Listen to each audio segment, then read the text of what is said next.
성경에 대한 새로운 접근 썰로 풀어보는 성경 메시지 썰교톡입니다. 네, 저는 썰교톡의 MC를 맡고 있는 현실주의자 에스더입니다. 하나님 나라의 꿈으로 사는 이상주의자 홍목입니다. 점점 색을 잃어가고 있는 회색 분자 전목입니다. 아, 점점 색을 잃어가고 있다고요? 요새 제가 어디에 있는지 잘 모르겠어요. 어느 진영인지? 다 싫어요. 떠나시는 거 아니에요? 우리 둘만 만나서 막 싸우고. 네, 어쨌든 다 싫은 것도 있는데 그냥 사실 뭐가 맞는 건지 모르겠. 그런 것보다 뭔가 중간 쪽에서 뭔가를 찾는 게 가장 합리적이라는 생각이 중도 치를 아니, 떨기 중도가 싫어하죠. 아니라 중도 가장 치를 떠났어. 합리적인 것을 찾다 보니까 이게 뭔가 저도 한쪽 끝에 한번 가봤던 사람이라서 그렇게 되더라고요. 오늘 근데 시작부터 굉장히 철학적으로 얘기를 하셔가지고 네, 아. 네, 굉장히 실존주의적으로 오늘 다 얘기를 준비를 해오신 것 같네요. 네. 네, 먼저 오늘의 본문부터 만나보고 올까요?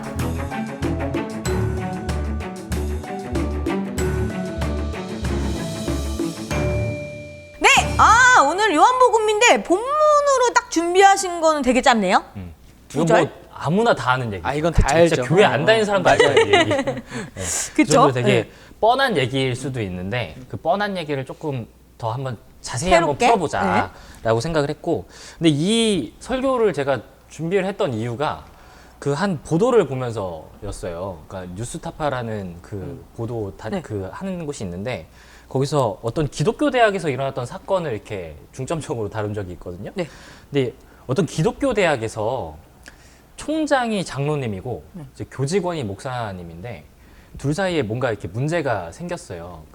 이 기독교 대학이 어떤 큰 교회에 소속된 그 학교인 것 같아요. 그래서 이 교회 장로님이 이제 이쪽으로 이제 파견이라 그래야 되나요? 하여튼 총장으로 이렇게 되는데 그러니까 하나의 교회 장로가 한 대학의 총장이 돼요? 네. 그러니까 오. 그거를 약간 교회에서 파송하는 형식으로 아. 하나 봐요. 그러니까 저도 정확하게는 잘 모르겠는데 저희 교단 얘기가 아니라서. 근데 그런 식인 것 같아요. 그러니까 그 학교 자체가 약간 그 교회 거인 것 같더라고요. 그래서 이제 장로인 총장이 이 목사인 교직원이랑 뭔가 이렇게 다툼이 생겼어요. 그래서 CCTV에 이렇게 그런 장면들이 찍혔는데 막 이렇게 손가락질하고 사실 그 교직원인 목사님은 그냥 가만히 이렇게 서가지고 사실상 이렇게 상하 관계가 나눠져 있으니까 이렇게 듣고 있는데 총장님이 굉장히 화가 나셨나 봐요. 그 장로님께서 막 삿대질을 하더니 멱살을 잡고 CCTV가 없는 곳으로 이제 그 목사인 교직원을 장로님인 총장이 목사인 교직원을 뭐 멱살을 잡고 끌고 가서 근데 이제 그분이 녹음을 하셨는데 거기서 막 이제 욕설과 이렇게 폭언이 막 있고 약간 그 음성을 이제 분석하는 전문가가 약간 그 퍽퍽퍽 소리 같은 게 들리거든요. 퍽퍽? 네. 그러니까 이거는 폭행이 있었다라는 증거다라고 음성 분석가가 이렇게 얘기를 해줄 정도로 폭행이 있었다라고 의심이 돼요. 근데 이제 이 폭언과 폭행이 있은 이후에 이 총장님이 이 교직원분에게, 그러니까 장로님이 목사님에게 되게 이제 할 말 다 해서 그런지 이제 다독이듯이 막 얘기를 하거든요. 근데 풀렸어. 막 분이 이제, 풀렸어. 이제 막 네, 했으니까. 뭐할 만큼 했나 봐요. 그러니까 이제 분이 좀 풀렸는지 약간 타이르듯이 얘기를 하는데 했던 말이 그런 거예요. 하나님 계셔. 네가 인내하고 뭔 말이야? 열심히 하고 성실하게 하면 하나님 이렇게 축복 주신다고 했어. 이런 말을 장로님이 목사님에게 폭언과 폭행을 저지른 이후에 타이르듯이 이렇게 아니, 얘기를 때린 하는 다음에 거예요. 하나님을 우는애요? 그러니까 심지어 CCTV도 없는 곳에서 막 거기 내용들 보면 무릎 꿇어 막 이렇게 얘기하는 막 장면들도 그 소리가 있거든요. 그걸 계속 얘기해요. 무릎 꿇어라 막 얘기하는 장면들도 있는데, 그러니까 저는 이 얘기를 들으면서 하나님이 계시다, 하나님 계신다, 하나님 있다, 이 말이 도대체 이분에게는 무슨 의미이고 우리에게는 무슨 의미일까 이렇게 한번 생각해 보게 되면서 이 설교를 준비했던 것 같아요. 근데 약간 이 철학자 얘기를 조금 하고 지나가야 되는데, 철학자 중에 마르틴 하이데거라고 하는 정말 유명한 철학자거든요. 네, 그쵸. 거의 20세기 최고의 철학자라고까지 여겨지는, 그리고 우리 쪽 신학 계통에서는 굉장히 또 중요한 위치를 차지하고 있는, 네. 뭐 볼트만 같은 사람에겐 거의 어떤 새로운 스승 같은 존재였던. 그죠. 하이데거인데, 실제로 철학자 하이데거의 실존주의가 사실 불트만의 성서 해석학에 맞아요. 굉장히 많은 영향을 줬죠. 근데 하이데거 스스로는 실존주의자라고 하면 되게 싫어했다. 그래서 자기는 존재의 그 의미를 뒀지 실존주의 나는 별로 관심 없다 이렇게 얘기했을 정도라고 하는데. 근데 너무나 그의 말이 저는 개인적으로 실존주의 좋아해가지고 너무나 현실주의자니까. 그러니까 맞아요. 네, 죄송합니다. 근데 이제 이 하이데거의 가장 큰 업적은 여태까지 기존의 철학이 존재 자해에 관심을 가졌었는데 이 하이데거는 존재로 이 철학의 주제를 전환시켰대요. 근데 존재자와 존재가 무슨 의미인지 저도 잘 몰라요, 솔직히. 그냥 몇 개 그냥 찾아보고 안 건데 이 존재자가 얘기하는 거는 뭐냐면 그냥 존재하는 모든 거예요. 그러니까 이 컵도 존재자로서 존재하고 있고 이 핸드폰도 있는 거고 그러니까 저희 다 존재자예요. 그러니까 그냥 있기만 하면 돼요. 아무것도 안 하고. 존재하면 존재자인데 이 하이데거가 존재를 얘기하는데 이 존재는 존재자가 존재하는 방식이에요. 그게 존재라는 거예요.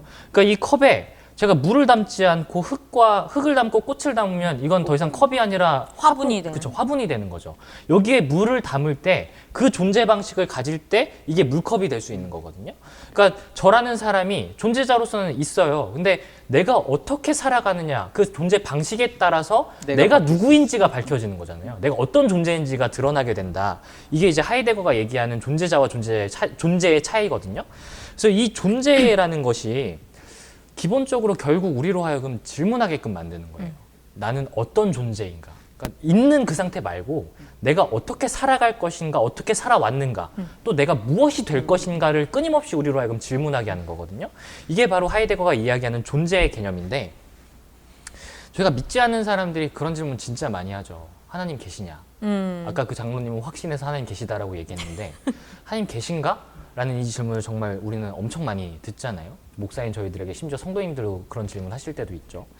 그들의 질문을 저희가 여태까지 너무 1차원적으로 있냐 없냐. 존재자로서의 질문으로 받아들였었던 그렇죠. 것 같아요. 그러니까 유무, 있냐 없냐, 하나님 있냐 없냐, 하나님 어디 계시냐 이 정도로만 받아들였던 것 같은데 사실 그들의 질문은 존재자로서의 하나님에 대한 질문이 아니라 사실은 존재로서의 하나님에 대한 질문이었던 것 같아요. 그러니까 결국 그들의 질문을 풀어서 얘기하면 이거잖아요. 하나님 계시는데 세상이 왜 악하냐? 하나님 계시는데 왜 우리의 고통에 응답하지 않으시느냐? 내 고통에. 그렇죠. 그러니까 결국 이거는 존재자로서의 하나님이 있냐 없냐를 따지는 게 아니라 하나님의 존재 방식에 대한 질문인 거예요. 그치. 하나님이 선하시다라고 그 존재 방식을 너희들이 얘기하고 있는데 왜 세상은 악하냐? 하나님 우리의 고통에 응답하신다라고 너희들은 얘기하고 있는데 왜 나는 여전히 고통받고 있느냐? 하나님의 존재 방식이 도대체 뭐냐? 이 질문을 그 사람들이 여태까지 해왔다는 거죠. 근데 우리는 너무나 일차원적으로 있다만 계속 얘기했던 거예요. 존재자로서의 하나님만. 그러니까 얼마나 이게 대화가 될 수 없는 이야기를 우리는 여태까지 계속 해왔다는 거죠. 그런데 오늘 예수의 세 계명이 저는 이 모든 질문을 풀어내고 있다라고 봤던 것 같아요. 오늘 예수의 세 계명은 결국 이거잖아요. 내가 너희를 사랑한 것 같이 너희도 서로 사랑해라. 그렇죠. 이게 세 계명이에요. 근데 이게 세 계명 맞나요? 원래 계속 있었던 그렇죠. 구약부터. 이미 있는 예, 계명이죠. 이거 사실 세 계명이라고 얘기하기가 힘들죠. 이건 구약 내내 있었던 얘기고 네. 굳이 예수님 아니어도 모든 예언자들이 다 했던 얘기예요. 그렇죠. 근데 오늘 예수님께서는 이게 세 계명이래요. 이게 도대체 왜 세 계명일까? 그럼 예수님 이전에 있었던 계명이 뭐길래 예수님이 이것을 세 계명이라고 얘기할까를 살펴보면 이 계명이라는 게 율법과 사실 같은 말이잖아요. 그렇죠.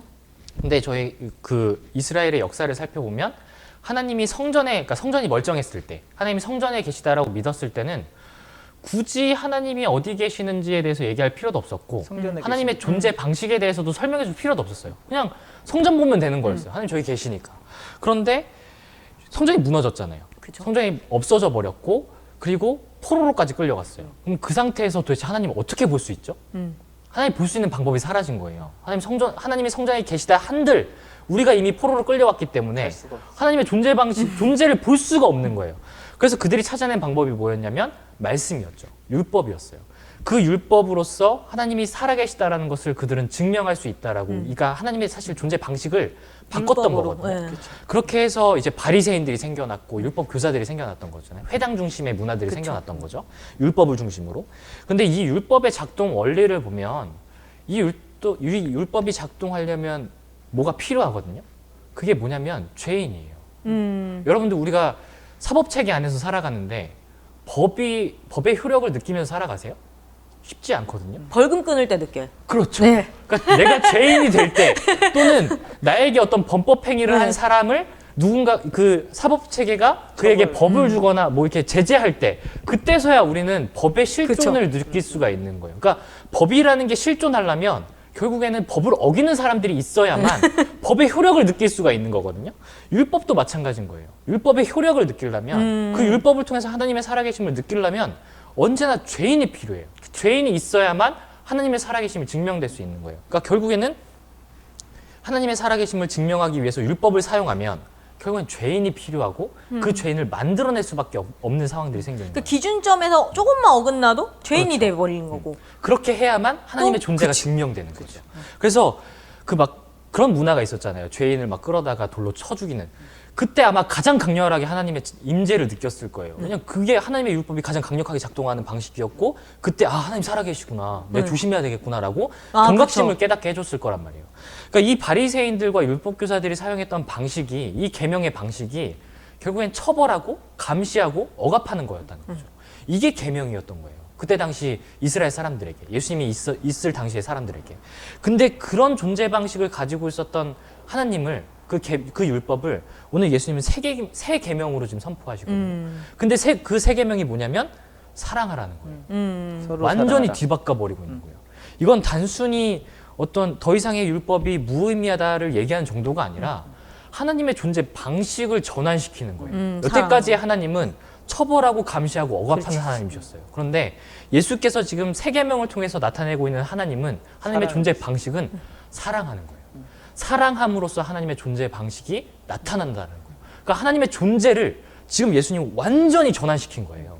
이게 바로 새 계명의 의미다. 저는 그걸 발견했던 것 같거든요. 그러니까 단순히 뭔가 이제 어쨌든 이걸 얘기했던 예수님이 기존의 계명의 악용인 거죠. 그러니까 억압제로 쓰고 있던 그런 계명들을 이제 그 계명, 그러니까 타파 이런 느낌이 아니라 이제 내가 새로운 거 줄게, 새 계명을 줄게. 근데 그게 사랑이라는 요소라는 거죠. 전환시키는 거죠. 근데 사실은 이게 사랑이라는 요소는 레위기에도 나오는 율법에 이미 있는 요소거든요. 항상 있었던. 네, 항상 있어 왔던. 근데 그거조차 사실 이제 누구 정제가 되어버린 거죠. 사실은 계속 이렇게 악용이 되고 변질이 되었는데 그거를 예수님이 서로 사랑하라. 근데 저는 그 다음 말로 되게 중요한 것 같아요. 그래서 내가 너희를 사랑한 것처럼 너희도 사랑해라. 이게 포함이 되면서 저는 이게 시각의 변화고 전환이 된 게 아닐까. 맞아요. 그리고 심지어 35절 말씀 보면 그럴 때 너희가 서로 사랑할 때 비로소 너희가 내 제자인 줄 알 거래요. 그러니까 이게 단순히 하나님의 존재 방식만을 이야기하는 게 아니라 그리스도의 존재 방식을 얘기하면서 여기다가 하나를 덧붙여서 그리스도인의 존재 방식까지 함께 포함해서 얘기하고 있는 우리의 존재 방식까지. 되게 지키기 힘든 거네요. 이게 우리가 그냥 사랑하라만 얘기했었는데 그러니까 내가 너희를 굉장히 중요한 말이잖아요. 엄청 중요한 말이죠. 그러니까 내가 너희를 사랑한 방식은 목숨을 내어주는 사랑이에요. 그렇죠. 그쵸. 심지어 무조건적 사랑. 근데 이게 우리가 사실 현실적으로 그렇게 사랑하기 너무 힘든 메시지네. 근데 그렇게 살아가는 그리스도인의 존재 방식은 여기서 나타나요. 그럴 때 나타난다는 거죠. 내 목숨까지도 내어줄 수 있는 사랑을 보여줄 때. 그러니까 여태까지 사실 우리가 하나님을 증명하는 방식들이 약간 폭력적이었을 때가 많잖아요. 그냥 믿어라 아니에요? 그냥 믿어라. 그러니까 결국에는 이 율법주의자들이 얘기했던 것처럼 감시하고 처벌하고 억압하는 방식으로 하나님을 자꾸 설명하려고 했을 때가 많은 것 같거든요. 근데 오늘 예수님은 그게 아니라는 거예요. 하나님을 어떻게 설명할 수 있느냐? 하나님의 살아계심 어떻게 증명하느냐? 사랑만이 증명할 수 있다. 사랑할 때만 감시와 처벌과 억압이 아니라 사랑을 통해서만 모든 무조건적 포용을 통해서만 하나님의 존재 방식을 증명할 수 있다. 어떻게 보면은 이게 너의 행위를 통해서, 그러니까 우리의 행위를 통해서 하나님의 존재 방식을 드러낼 수 있다라는. 그죠. 표현 지금 그 아니에요? 얘기를 하는 거죠. 그렇죠. 네. 그래서 저는 그 인간이 하나님의 형상이라고 지어졌다라고 네. 말하잖아요. 근데 거기서 형상이라는 단어가 짤무라는 말이에요. 근데 이게 원래 언어는 짤무에서 온 건데 이 뜻이 신상이거든요. 그러니까 인간이 어떤 존재냐면 하나님의 신상, 동상으로 지어진 이 땅에 세워진 존재라는 거예요. 상징물로서. 그렇죠. 그러니까 우리를 보면 누굴 떠올리게 되냐면 하나님. 하나님을 떠올리게 된 거야. 존재. 네. 근데 이때 메소포타미아 지역에서 짤무는 그때의 신상, 이 신상은 곧 그 신을 의미했어요. 그러니까 동일했어요. 왜냐하면 신이 이 신상에 내재되어 있다라고 생각했기 그게 때문에. 곧 신이었죠. 네, 그게 신이었어요. 그래서 이 제사장들은 왕에게 하는 것처럼 이 신상에게 막 의식주를 다 제공해주고 그랬대요. 그러니까 이 고백이 뭐냐면은 우리가 이 땅에 하나님으로서 이 굉장히 파격적 선언이거든요. 하나님으로서 지어진 존재라는 거예요. 그러면은 하나님의 존재 방식을 나타낼 수 있는 방법은 뭐냐면 네가 그걸 믿는 네가 하나님의 그 선하심, 그 사랑을 따라 살 때 하나님의 존재가 세상에 드러나게 된다는 거예요. 그러니까 우리는 우리 행위를 통해서 맞아요. 하나님의 존재 방식을 나타낼 수 있다는 거죠. 이게 저도 이거 갖다가 좀 수업을 했었었는데 제가 수업 받았었는데 다드라는 학자는 이제 이 본문을 가지고 해석을 할 때 그렇게 얘기해요. 그러니까 이 얘기를 하면서 이미 하나님은 예수를 통해 예수라는 그 죽음, 예수의 죽음을 통해 본인 스스로의 사랑을 드러냈다. 자기 계시를 했다는 거예요. 가장 이미 완벽하게. 하나님. 그쵸, 완벽하게.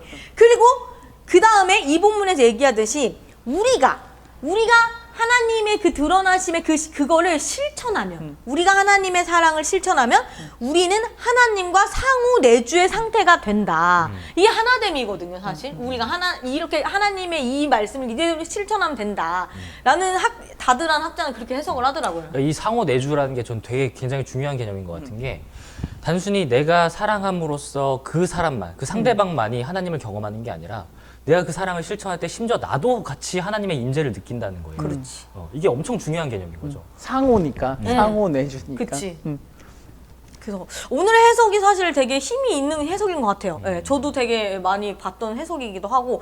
저는 사실, 그러니까 이게 많은 기독교나 신학에서 정말 잘못하고 있는 게 제가 아까 실존주의 주관했는데 너무 하나님을 너무 절대자 하나님, 너무나 그냥 사변적 하나님으로 만들어버렸기 때문에 사실은 실존주의가 좀 더 의미가 있는 거고, 기독교에서.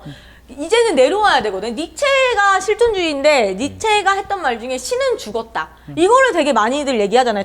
이 명언은 다 알아요. 근데 이 명언이 사실은 무슨 의미인지 잘 모르죠. 그쵸. 무슨 의미인지 모르고 그냥 이렇게 보는 거야. 기독교에 반하는 얘기하네. 이렇게 니체 그냥 무신론자로 따기. 그렇게 까버리는데 사실은 니체가 말하는 여기서 신은 사변적 신인 거야. 네, 절대자인 하나님을 얘기하는 건데 이제 그 신이 아니다. 우리 안에 있는 신을 얘기하는 건데 우리 상호 내주 안에 있는 신을 얘기하는 건데 그걸 어떻게 드러낼 거냐? 여기 우리 안에 뭐가 담겼는지가 중요하다. 이게 사실은 계속 얘기를 하고 있는데 많은 학자들이 우리는 아직도 너무나 형이상학적 하나님만. 너무나 존재자로서의 하나님만 얘기하고 그렇죠. 있다는 거죠. 근데 오늘 예수께서 얘기하시는 것처럼 하나님은 존재자로서만 있는 게 아니라 존재로서 있다. 이 땅에 존재하고 있다. 그 존재 방식을 드러낼 때만 그 존재는 의미를 가진다. 그러니까 어떻게 드러내느냐? 사랑해라. 이걸 지금 완전히 전환시켜서 얘기하고 있다는 거죠. 그러니까 막 그런 거 많이 하잖아요. 여러분 두 분 다 뭐 개신교이신데 개신교에서 막 오직 믿음으로. 그러니까 보통 이게 약간 행위, 약간 요런 실천 요런 거가 약간 이게 좀 오역이 돼가지고 너무나 약간 우리는 그런 걸 해서 하나님한테 다가가는 게 아니야. 그냥 믿어야 돼. 약간 이런 식으로 너무 간 것 같은데 오늘의 얘기를 다시금 돌아보자면 사실 실천을 해야 돼. 행위를 해야 근데 돼. 종교개혁자들도 그걸 주장한 거였잖아요. 그렇죠. 너무 형식적인 네. 믿음에서 벗어나서 율법의 믿음이 아니라 그러니까, 믿음의 행위를 하라는 거였죠. 우린 다시 그걸 율법 또 행위가 오역해가지고 네, 실천과 행위를 좀 너무 등한시하진 않았나 지금 기독교가.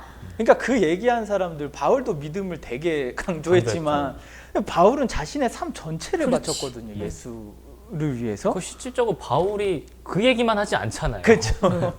삶을 통해서 드러날 수밖에 없다라고 얘기하는데 그건 또 쏙 빼놓고. 그러니까 바울이 행위가 아니라 믿음이라는 거를 그 어떤 한 학자는 율법의 행위가 아니라 그쵸. 믿음의 행위다라고 해석을 해야 된다고 아. 해요. 그러니까 그걸 한번 본문에 읽으실 때 한번 그렇게 생각해 보세요. 행위 앞에 율법을 붙이고 믿음 뒤에 행위를 붙이면 그게 다 이렇게 문장이 되게 자연스러워져요.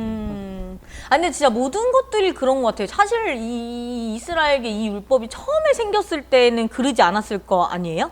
그쵸? 근데 이제 그게 점점 시대가 바뀌고 세월이 흘러가면서 이게 악용이 되고 변질이 되면서 사실은 우리가 하나님을 믿는다는 게 결국 누군가를 죄인을 만들어야지만 되게끔 율법이 쓰여지고 있으니까 오늘날 예수님은 사실 그게 아니다라고 하고 새로운 계명을 내가 주겠다. 지금 이렇게 사실 얘기를 하고 있는 거잖아요. 그러니까 예수님이 그러잖아요. 새 포도주는 새 부대에 받아야 된다. 저는 그것도 일맥상통하는 맞는 얘기인 것 것 같아요. 그러니까 얼마 전에 종교개혁주일이어서 제가 면벌부 얘기를 했어요. 네. 근데 사실 면벌부가 굉장히 그 당시에는 합리적인 교회 대응책이었던 거예요. 전쟁으로 인해 막 사람들이 다 죽어갈 때 이때 중세 시대는 죽음에 대한 고민이 되게 컸대요. 근데 문제는 뭐냐면 죄는 고해성사로 이렇게 다 씻어질 수가 있는데 벌을 해결하지 못하는 거예요. 그러니까 흉터처럼 내 몸속에 벌이 남겨져 있는 거예요. 그래서 이 벌을 없애기 위해서 막 굉장히 많은 막 기도도 하고 자선행기도 하고 했었는데, 근데 이때 중세 시대에는 전쟁이 일어나고 막 십자군 전쟁이 일어나고 네. 이럴 때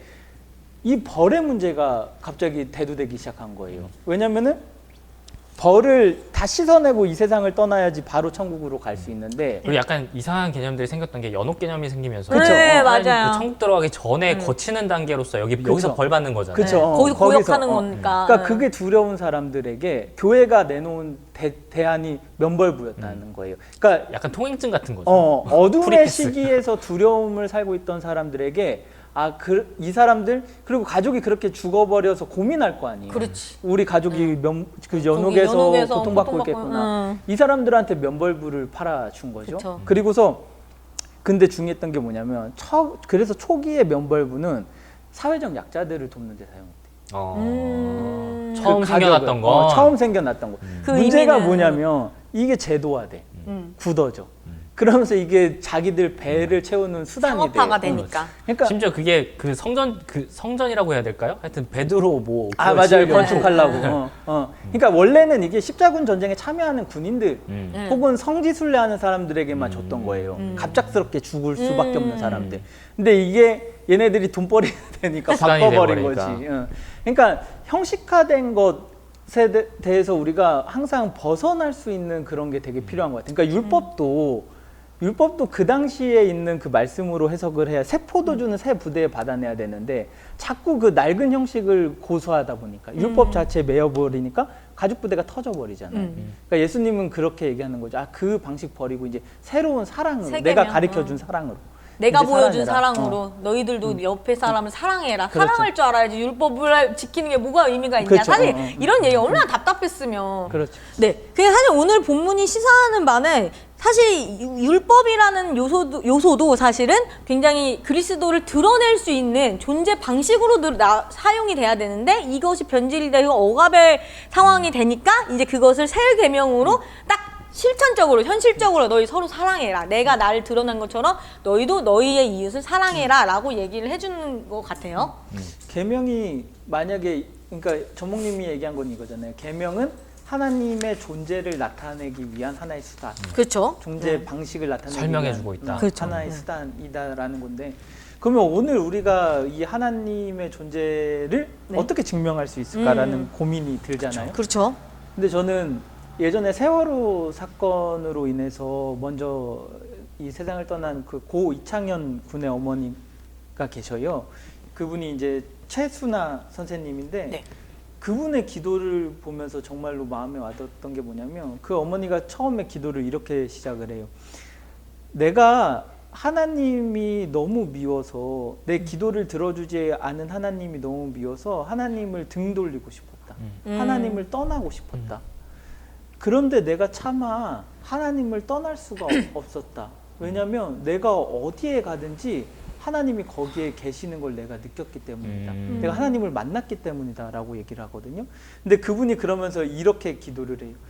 이름도 모르고 얼굴도 몰랐던 분들이 눈물 가득 고인 눈으로 다가와서 안아주시며 같이 울어주시는 따뜻함에서 당신을 느낄 수 있었습니다. 이 얘기를 하거든요.